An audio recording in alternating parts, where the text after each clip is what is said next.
Hi everybody, welcome back to Jaffa Cooks, and today I'm going to make one of my old classic favourites, cauliflower and cheese. It's an underrated vegetable until recently. Now all the celebrities are eating it, but we've been eating it back in the school days. So before I start, if you haven't already subscribed to my channel, please do so. Click on the bell icon, get the latest updates, follow me, share with your family and friends, and if you really follow my recipe and it turns out well and you like it, give me a thumbs up. So cauliflower and cheese wasn't a favourite, but eventually grew on me. Been eating it since. Got my kids to finally try it. They loved it the first time, and it's something that we now quite often make. So very easy. I've got some parboiled cauliflower, some cheese, I've got some breadcrumbs, and I've got some white sauce in the back on the hob. And basically, if you've never made white sauce before, follow the description below and you'll find the link, and it will show you how to make a roux in a white sauce as well. So very simple.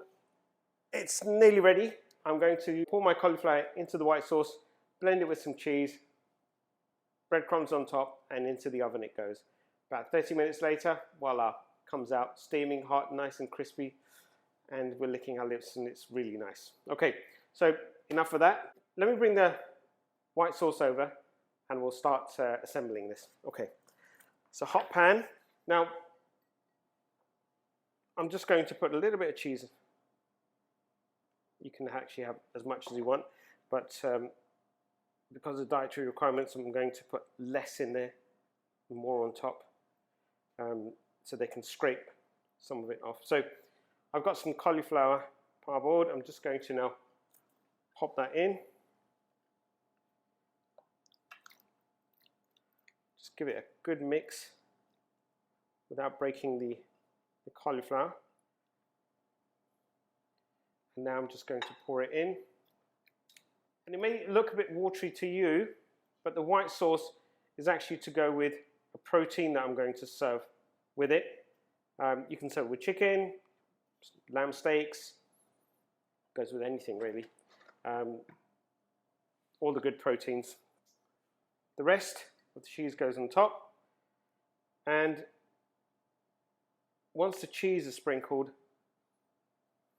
I'm going to then take the breadcrumbs, and then it's going to go straight into the oven for about 30 minutes at about 180 degrees.